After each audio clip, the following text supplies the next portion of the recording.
Hello and welcome. Tonight, at least 40 people killed as bandits attacked two settlements in Bashar district of Wase local government area of Plateau State. Residents flee to neighboring communities for safety. Senators divided on whether to ban open grazing or resuscitate cattle grazing routes, resolved to convene a national summit over the prevailing farmer-herder crisis in the country.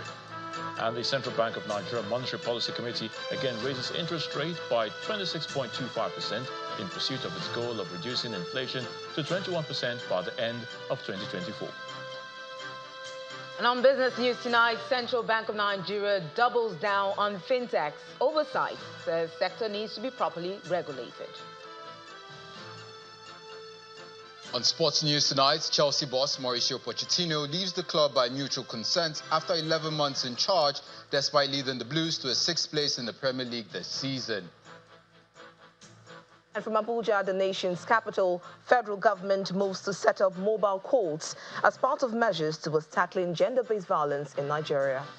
So that those who engage in animal husbandry will be compelled to go by way of ranching. The livestock industry is worth 30 trillion naira. We have to be very decisive, funding our security agencies to protect our people. Just as some lawmakers canvassed for more advanced ways to end the conflict, others appear resolute that status quo remain. All the grazing routes that we had before has been taken over as a result of development, urbanization and whatever. It has been encroached upon. So if new grazing routes were created, it will go a long way to serve as a panacea to the problem of farmers-herders clashes. What Senator Mongoro is proposing is that we should set up new grazing routes. With urbanization, where are you going to pass? Are you going to pass in universities, private mansions? Or are you, and how do you educate the farmers from outside West Africa? The contribution by the Senate President is, however, not the last say on the matter. We want to propose as additional prayer that the Senate resolved to set up an ad hoc committee that will work towards a national summit involving all the stakeholders such that we can together find a lasting solution. A few moments later, the Senate dissolves into a closed-door session to further discuss the matter. As a result of the work that the committee is going to do, we are giving the committee 4 weeks to revert to the Senate. By the same token, another motion on the urgent need to halt the incessant spate of killings and boundary disputes in part of Udupani local government area of Cross River State is sponsored by Senator Asukwo Ekpayo. The Senate subsequently asked the National Boundary Commission to resolve the Udupani dispute within 6 months. From the National Assembly, Gloria Umezuke, Channels Television News. Away from the farmer-herder crisis, the federal government today proposed to pay 54,000 naira as minimum wage after the organized labor pulled out of the talks last week. This is against the initial 48,000 naira it proposed earlier. But the president of the Nigeria Labour Congress, Comrade Joe Ajero, maintains that the new offer is not substantial to keep the family going. Comrade Ajero, who was a guest on our political program, Politics Today, explains that they are looking forward to the breakdown of the offer in another meeting slated for Wednesday. Well, you can see that it is still not substantial compared to what you need to keep a family moving. There are various ways of expressing displeasure on issues. Last time, we told them there was no case submission. And in this matter again, we told them that there's nothing on the table, when they moved to 54. And the state governors were missing in action. So we may be convening tomorrow in the afternoon, giving the governors benefit of doubt. They will tidy up, come up and give justification to any figure they are mentioning. Because when you give a figure, you do justification to that figure and say, this is why we are doing this. And that is what Labour is still expecting from them. And I know that employers, Labour in the private sector, may only be expecting that. Members of the Retired Police Officers of Nigeria under the Contributory Pension Scheme have staged a protest in Abuja over unpaid gratuities by the National Pension Commission. The retired police officers who gathered from different parts of the country are asking the federal government to remove them from the contributory pension scheme by giving effect to the Police Pension Board. Their looks portray mixed fortunes, but generally looking unkempt, unhappy, and dressed mostly in black. Members of the Retired Police Officers of Nigeria under the Contributory Pension Scheme are at the main entrance of the National Assembly, singing songs of solidarity and bearing placards.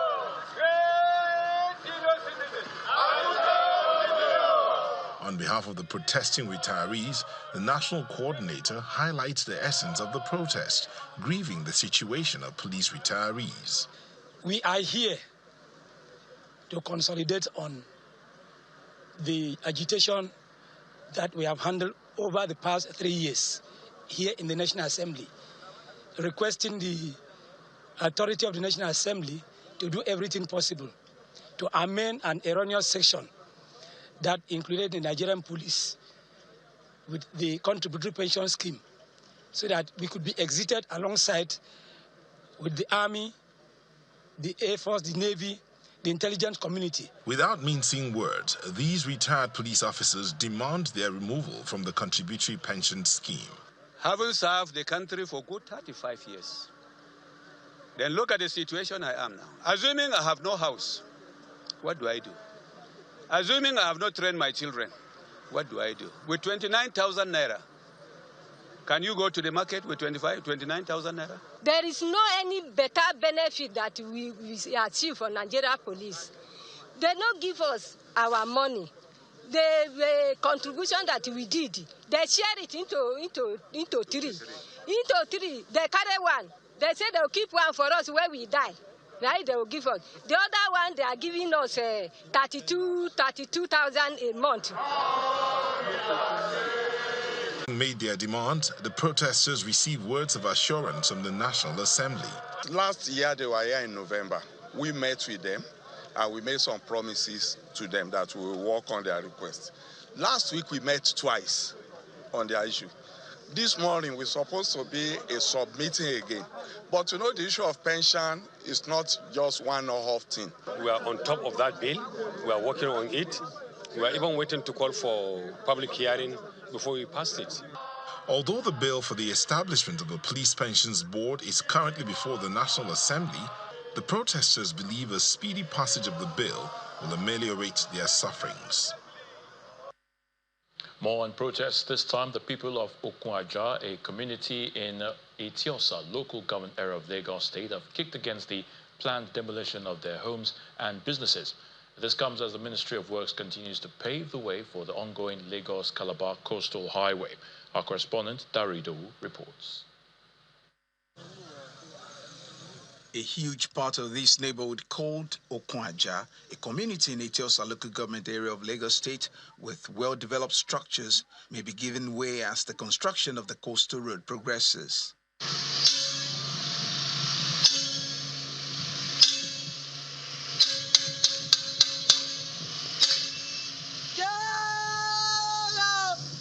The community has called this meeting to appeal to the federal government to stick to the initial alignment.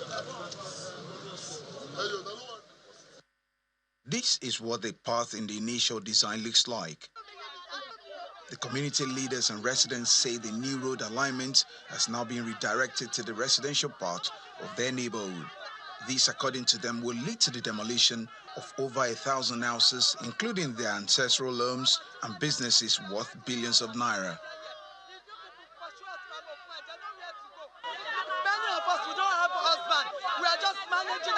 If the government is there in the interest of the people, the government should try as much as possible to take a route that has less implications for demolitions and destructions, to leave the routes that people are inhabiting for hundreds of years. The stories will be told that there was a time that people did the right thing, but they left the people that did not do the right thing, and came to demolish people that did the right thing. There's a way to the story. When we bought property here, they were selling property here 12 million, 14 million. They were selling property on the coastal road for 3 million, for 4 million. So most people that bought properties on the coastal road knew they were on the coastal road. They bought it for cheap. Those properties are properties that everybody felt that is forfeited. I know somebody that is on the one that they've demolished already around that Aladman site. The guy valued his property at 500 million. He compensated the guy for 100 million. There's another person that I know that the property is valued for like 35 million. They gave the person 9 million. Is that the kind of compensation we are talking? We know how expensive things are now. I've been in this community for more than 10 years. When I came here initially, I was opportune to buy properties around the original routes, and I was told that that was coastal road planned axis by the government. Then that was what took me to this place, and now again they are coming to destroy here. I don't know.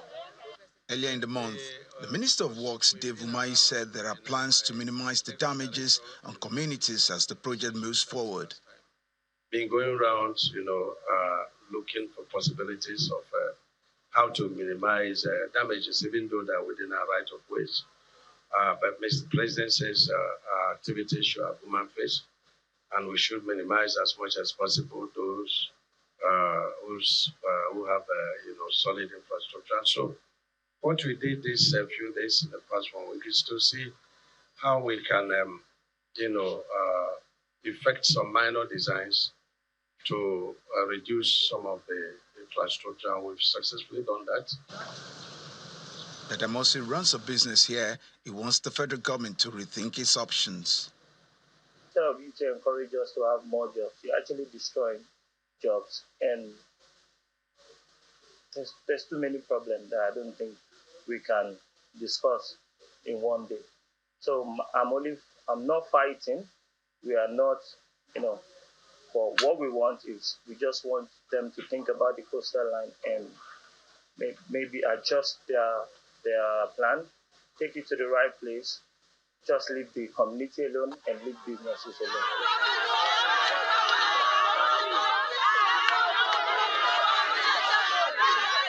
The Minister of Works said compensation for owners of affected structures has been adequately factored into the 700-kilometer Lagos-Calabar Coastal Road project, which is expected to cost 4 billion naira per kilometer. Dare Ito, Channels Television News. In part two, after the break, the CBN Monetary Policy Committee again raises interest rate by 26.25% and will be joined by the CEO of Financial Derivatives Company, Mr. Bismarck Rawane, to examine the implications. Please stay with us.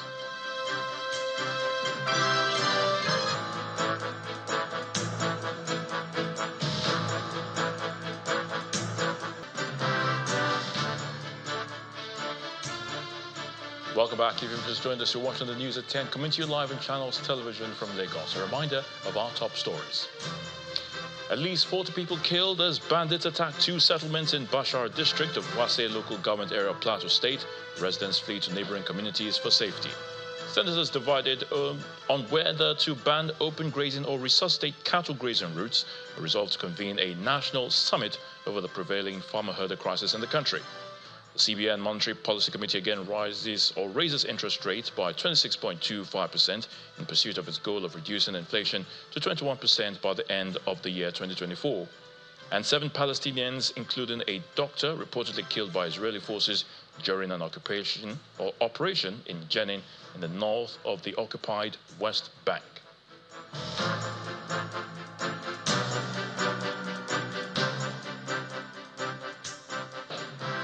The Monetary Policy Committee of the Central Bank of Nigeria, the CBN, has again increased the country's interest rate, this time by 150 basis points. Now, the 12-member panel decided to continue its pursuit of inflation-targeting stance with the aim of reducing inflation to 21% by the end of the year. With the latest hike, the committee has delivered 750 basis point hike on interest rates so far this year. Monetary Policy Committee, MPC, of the Central Bank of Nigeria, CBN, held its 295th meeting on the 20th and 21st of May, 2024, For the third time this year, CBN Governor Olayemi Cardoso announces the decision of the Monetary Policy Committee to hike interest rate in its bid to stabilize prices and moderate inflation. The committee's decisions are as follows. 1. Raise the MPR by 150 basis points to 26.25% from 24.75%. 2. Retain the asymmetric corridor around the MPR to plus 100 to minus 300 basis points. 3. Retain the cash reserve ratio of deposit money banks at 45%. And 4. Retain the liquidity ratio at 30%. The hike was expected since Mr. Cardoso had already indicated that it's a hawkish stance, even though inflationary pressure seemed to be tapering. The fear is, however, the impact on the real sector, as the cost of funding to MSMEs, which contribute about 50% to the GDP, has increased even further. The effect of this, which for me is dampening, would likely bring a contraction in GDP growth rate. And that means what we had as our outlook, first and foremost at the beginning of the year, and then at the beginning of the second quarter, that was in April, is going to have to be moderated looking forward. We may therefore see GDP growth rate not up to what we had projected. In our firm, we're looking at 3.74 for the year, but we are looking now at a shaving of maybe about 30, 40 basis points from that. In which case, we could be looking at something just a little above 3%. But if we now sustain this into the second half of the year, then we'll likely not see growth anywhere close to 3%. On the other hand, there are some gains expected from this. Hiking this rate at this level will attract investors naturally, I believe so. So that will naturally give us some elbow room when it comes to our reserves. But the question now becomes, how much of that is the central bank willing to put at the disposal to help defend the Naira? Because in the end, every country defends their currency, whether you want to say it whether you're using a reserve balance or you're not. Finding a balance between boosting economic growth and taming inflation continues, and economists say it's easier to achieve if intentional steps to increase food supply, among other factors, are implemented. Right, for more on the central bank's decision to increase the country's interest rate by 150 basis points, I'm being joined live on the News at 10 by the CEO of Financial Derivatives Company, Mr. Bismarck Rawani. It's nice to have you on the News at 10, Mr. Rawani. Thank you for having me. All right, so of course, 2 months ago, we were here talking about the last increase, 24.75, I believe, but now it's 26.25, 150 basis points. Now, we, like I said, we all thought we've gotten to the end of the tightening cycle, but it appears the situation is still very much the same. Nothing changing or nothing drastic has happened. Can you take us through what this means, really, from this latest development from the CBN? Let me say it this way. You can see here, MPC tightens further, percent is growth retarding. So the central bank has its work cut out for it, and then said, let me go with the flow so that the rest of the world can know that Nigeria is serious. And you can see that inflation has increased at a slower pace. From March to April, inflation increased by 0.49, and month-on-month inflation actually declined from 3% to 2%, which means current rates of inflation are beginning to decline. And you see, this is what you look out for. And so the central bank decided that it's better to go for it once and for all. However, like I said, headline inflation rising at a slower pace, but the minimum wage issue is a spoiler. We just heard on the news that they have moved from 45,000 48,000 to 54,000. But the ask is still 615,000. There's still a wide gap. But we'll come back to that in the future slides here. So what we see is that taming inflation has become the primary goal. But what has happened cumulatively in the past 6 months, we've increased interest rates by 7.5%, whilst inflation has actually increased by only 6.97%. So it means that we are making some success. Therefore, is there any justification in being this? The question that people are asking us, which comes first? Is it the inflation that causes an exchange rate to be weak, or is it the exchange rate that makes inflation to be high? So it's a catch-22 situation. You can see that here, the inflation has increased to 33.69%, while the exchange rate depreciated by 28% to 1,475 this afternoon. Don't forget, it had got all the way to 1,100. And you see the impact. So which comes first? We believe, the central bank believes that if you curb inflation, the exchange rate will take care of itself. Some people say that if you actually make the naira appreciate the naira, then inflation will sort it out. But there are other factors that lead to inflation. One of it being money supply growth. You will notice that money supply growth actually fell from over 75% to about 69%, which means that you are making some progress. But money supply growth is a function of fiscal spending. As long as fiscal spending is a bit loose, then it will have a feed-on effect on inflation. Secondly, and you can see here, the money supply growth has actually come down from 79% to 69%. And once it started coming down, you see that its exchange rate started converging. The exchange rate in September last year was, the difference between the parallel and official market was as wide as almost 7 or 8%. Now it's down to about 0 or 1%, the parallel and FM rate. So this is good. That's why I say, are the policies working? Yes and no. In some places, you are seeing the effect of it. And we are still seeing some loose spending, which is having an effect. Now, this is the food inflation. Food inflation elevated at 33.7. No, food inflation at 40.3, while headline inflation is at 33.7. But this is what is happening, that the difference, as you go along, you find that the inflation rate is beginning to decline. And you see it in the prices of the goods that we're going to look at in a minute, how it affects the ordinary man as time goes on. You see it in 1 second. Now, if foreign portfolio investors came in at peak, in January, there was, okay, here's the food basket. All right. A bag of rice was 95,000 naira in April. It's now down to 75,000. That is 21% fall. That's a significant fall. That was the biggest fall in prices. Palm oil, right? Palm oil came down by 9% from 5,500 to 5,000 this month. Noodles came down from 7,800 to 7,500. Eggs are down from 4,500 to 4,000. And sugar is down from 85,000 to 80,000 naira a bag. And beans dramatically fell by 5% from 100,000 to 95,000.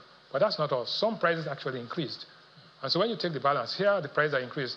Gari has gone from 30,000 to 50,000 naira, up 66%, right? Tomatoes, 171%, right? 35,000 to 95,000. You can't get a loaf of bread stayed flat, and yam went from 7,500 to 10,500 because that's planting season. Wheat down by stayed flat at 1,600. So that's how it affects the ordinary man going to the market. So you have some prices coming down, but some have gone up. And you find that the protein and other things actually went up, whilst the carbohydrates actually reduced. So it's not good for those who have diabetic conditions and all of that.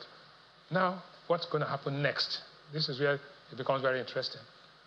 What's going to happen next is that, first of all, let's say how it affects the economy as a whole. The stock market has lost 6% in the last 2 months, and it's going to go lower because they're into correction. Once interest rates increase, stock prices go down. Borrowing costs, the effective cost of borrowing is up to about 32%, which means that some companies are going to be defaulting, and therefore impairments on loans, right? Then increase in non-performing loans, as we've seen it here. And finally, like mentioned earlier, we are going to have to shave some of our growth expectations because you can't make omelette without breaking eggs. So what next? GDP numbers are going to come out showing that probably it's lower than expected, and it's coming on Friday. We'll be celebrating 1 year anniversary on May 29. There'll be stimulus packages to be announced. The naira will trade about between 1,350 to 1,450. Forex translation losses will increase. The diesel price, actually, thanks to Dangote refinery, come down to 1,200. However, the question is, what next? What next? Three things are important. In fact, two things. One, if the message is clear and the messengers are credible, the outcome is positive. If the message is cloudy and the messengers are shady, outcome is negative. You can't have it both ways. So the message from the central bank is there's clarity. We want to control inflation, want to control prices, want to make sure the currency remains stable. 21%, of course, is the target. The target. I mean, by for the now, end of the year. That's a goal. Now, but if the general government and the administration has to have a clarity of message, you have to have credible messengers. Therefore, no shady shenanigans, right? If you can do that, you are likely to have positive economic outcomes. So, generally speaking, foreign portfolio investors are watching very clearly. Foreign direct investors are watching clearly. And domestic investors are enjoying the increase in interest rates because they are saving more. Domestic manufacturers are struggling because they have to meet higher costs and they have to worry about higher cost of borrowing, higher cost of paying wages for under the minimum wage, and more than else, the only good element now is that the price of diesel for now is at 1,200. If that changes, then the outcome could be a lot more difficult. But generally speaking, we say that we are cautiously optimistic. We're celebrating 1 year. On 1 year is 25% of this tenure of any administration. And they say, remember, like I said at the beginning, clear message, credible messengers, positive outcome. Cloudy message, shady messengers, negative outcome. Negative outcome. That's the choice. We'll leave it at that. Mr. Bismarck, thank you for the thoughts on the news at 10. And thank you for having me. We're still ahead on the news at 10. Welcome back. Well, let's now head to the nation's capital, and Victoria Longjohn is standing by to give us the very latest from our Abuja studios. Hello, Victoria. Great to see you again. Now, as part of measures towards tackling gender-based violence in Nigeria, the federal government is set to establish mobile courts that will help resolve related cases. Now, this was made known by the Minister of Women Affairs, Mrs. Uju Kennedy Ohaneye, during a high-level summit on prevention of gender-based violence in Abuja.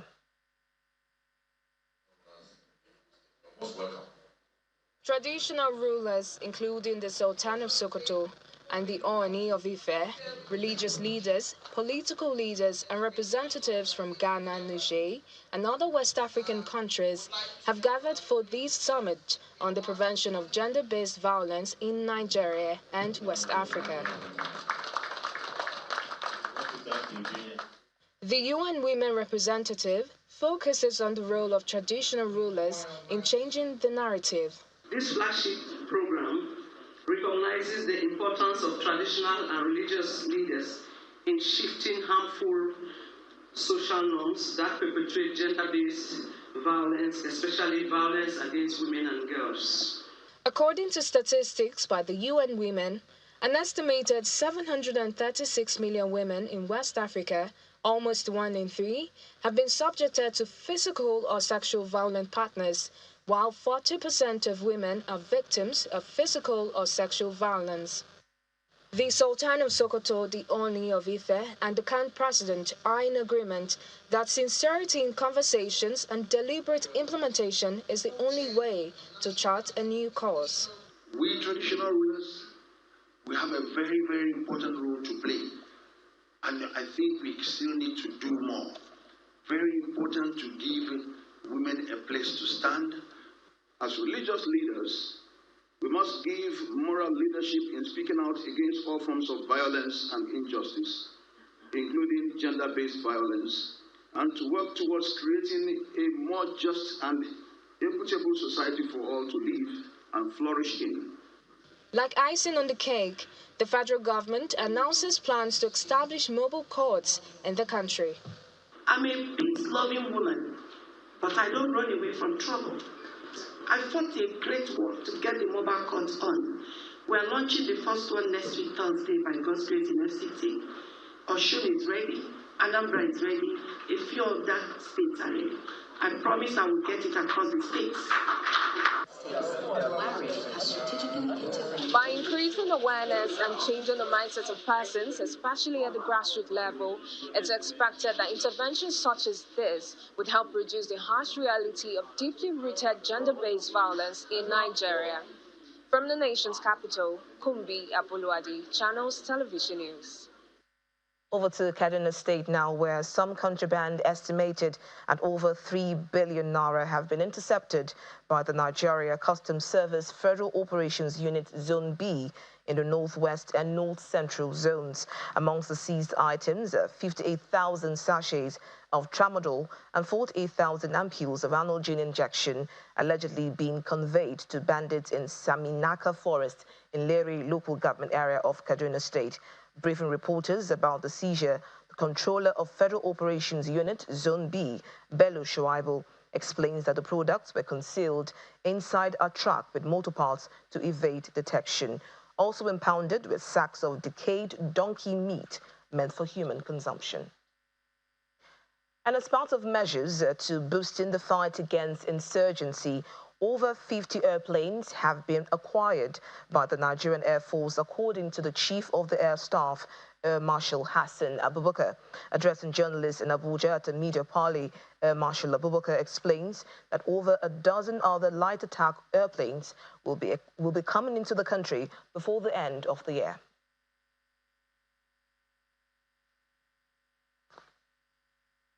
And to legal matters now, where lawyers to the detained leader of the proscribed indigenous people of Biafra, Mr. Nnamdi Kanu, has filed a preliminary objection at the Federal High Court, Abuja, asking Justice Binta Nyako to decline jurisdiction to proceed with his trial. Part of the issues for determination is whether the court has the jurisdiction to try Mr. Kanu for any or all of the charges against him in counts 1, 2, 4, 5 and 8 to quash the said counts on the grounds that the law which the said counts were predicated is unconstitutional. They also pointed out that there are 2 international tribunal decisions against the arrest, detention, prosecution and trial of Mr. Kanu, which by virtue of the Nigerian constitution is binding on the court. And that's it from the nation's capital. It's now back to you, Ayo, for the rest of the news at 10. Thank you so much, Victoria. To River State, where Governor Siminalayi Fubara says he is ready to give account of his stewardship, particularly regarding the costs of the projects embarked upon by his administration. Governor Fubara was speaking at the commissioning of Egbeda internal roads in the Mowa local government area of the state, where the governor of Delta State, Sheriff Oborewori, was a special guest.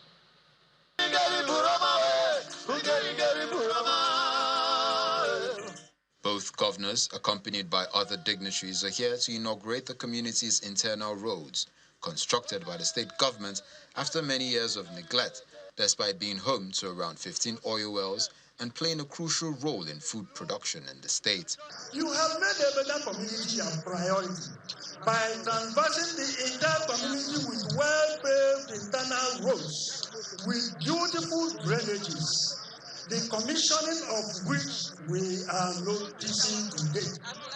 The internal roads project, initially awarded by the previous administration last year at a cost of 3.87 billion naira, was revised to 21 kilometers, bringing the total cost to 12 billion naira. The emperor, the conqueror, the champion, the lion is here. On his part, the special guest of honor, Mr. Oborewori, applauds the standards of the project and commends his counterparts for the decision to construct the roads, as he emphasizes the importance of regional unity. This is a clear manifestation of the administration of Governor Sim Fubara's seriousness commitment to the infrastructural development of the state and the economic well-being of its citizens.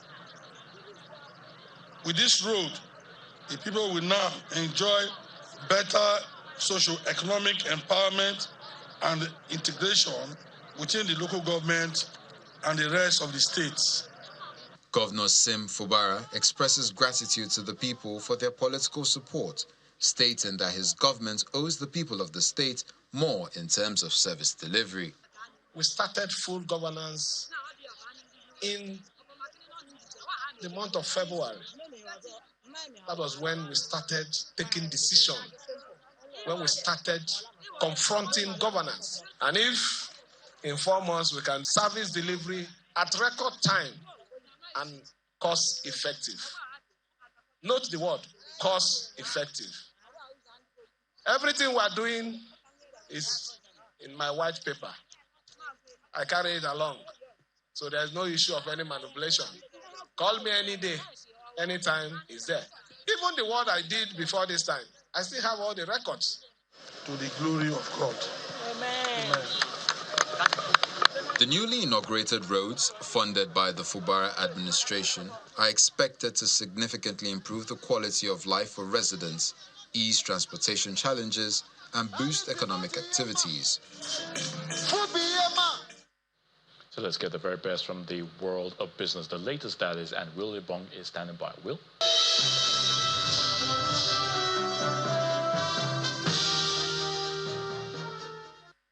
Thank you, Ayotunde, and welcome to Business News.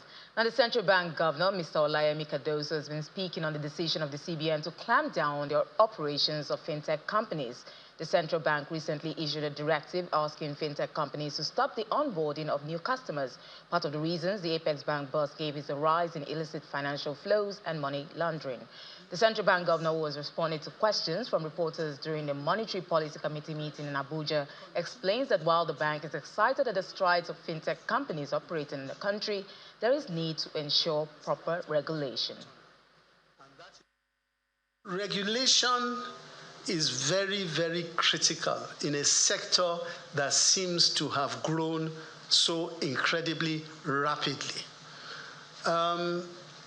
More recently, we had spoken about that in the past, we had cause to take a deep dive look at the whole issue of illicit flows and money laundering, particularly within the more heavily regulated banking system. And we all know some of the issues that came out with crypto and some of the messages that we put out after that, which of course gave us some cause to know that there was need for heightened surveillance. From there, we head to domestic equities markets, which closed positive today as more investors bought shares of MTN and Nestle Nigeria, despite the CBN MPC rate hiking. John Mekwa tells us more.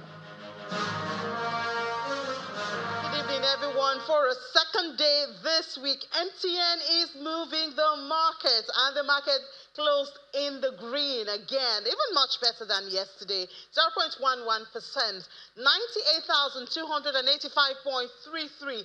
Is the NGX picking up our investors back there? I wonder.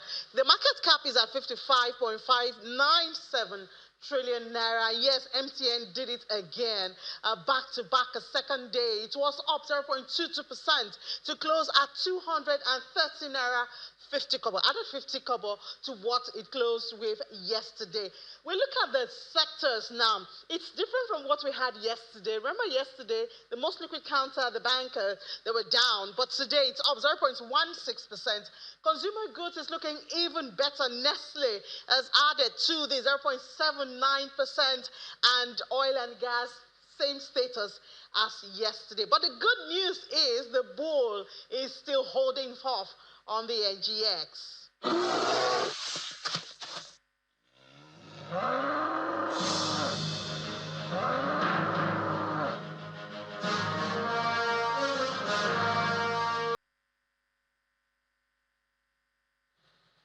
Many thanks, Will. We're here Simon Fusey with our international news and around the world in 5.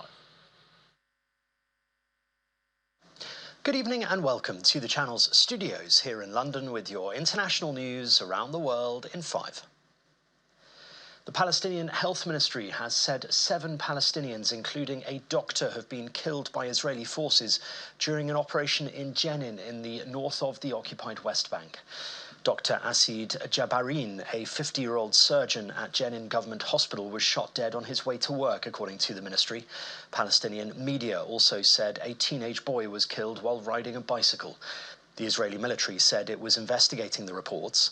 Earlier, it announced that it had begun a counter-terrorism operation in Jenin and that gunmen had been shot.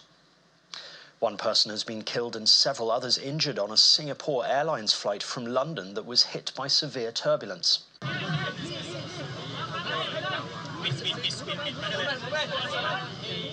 Photos on board show the aftermath of the incident. The Singapore-bound Boeing plane was diverted to Bangkok and landed at 3:45 local time. The airline added that it was working with Thai authorities to provide medical assistance to passengers and was sending a team to Bangkok to provide any additional help needed. What happened on board the flight is still unclear. So 23 people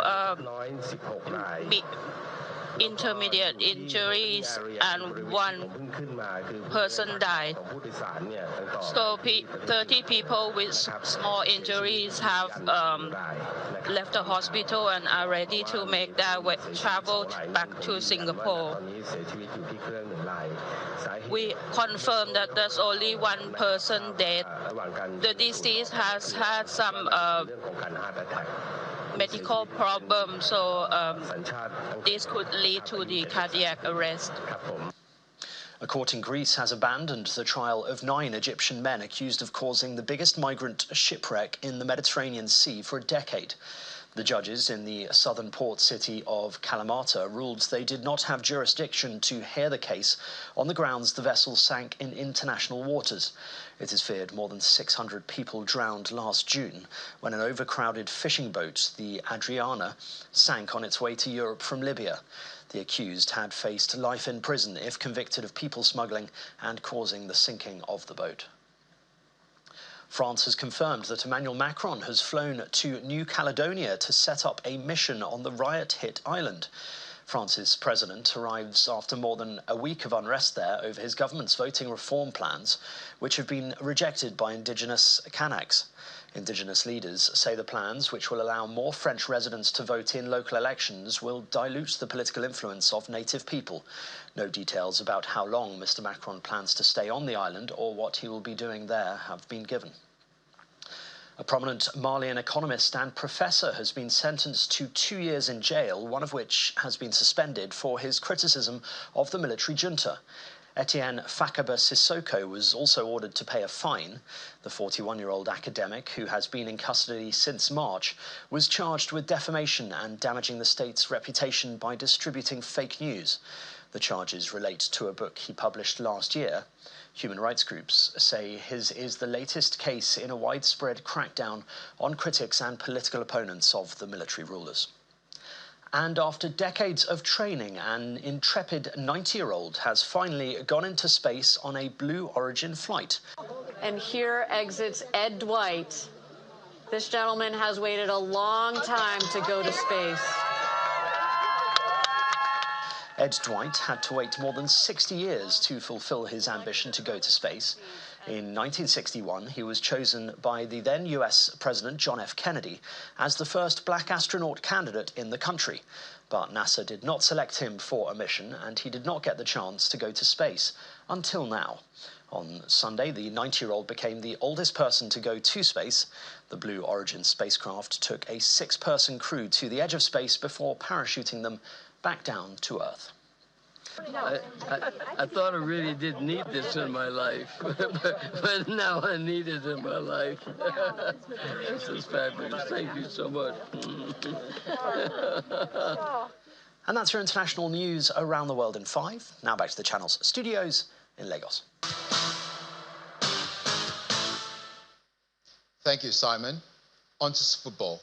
Mauricio Pochettino has left Chelsea just 2 days after the end of his first season in charge of the Stamford Bridge club. Pochettino departs 1 year into a 2-year deal and having finished 6th in the Premier League and winning their final 5 games of the season. His future was the subject of an internal end-of-season review with Chelsea sporting directors Paul Winstanley and Lawrence Stewart. England boss Gareth Southgate has dropped Marcus Rashford and Jordan Henderson from his provisional squad for the Euro 2024 and given call-ups to young and informed players. Southgate said he will need to trim his squad to 26 players to take to Germany, where he's given some of the next generation a chance to impress him and force their way in. Cristiano Ronaldo is likely to set a Euro record after he was named in Portugal's 26-man 2024 squad unveiled by coach Roberto Martinez. The 39-year-old five-time Ballon d'Or winner will be appearing in his 11th major international tournament. He played his first Euro 2024 and will be making record 6th appearance at the Men's Continental Championship.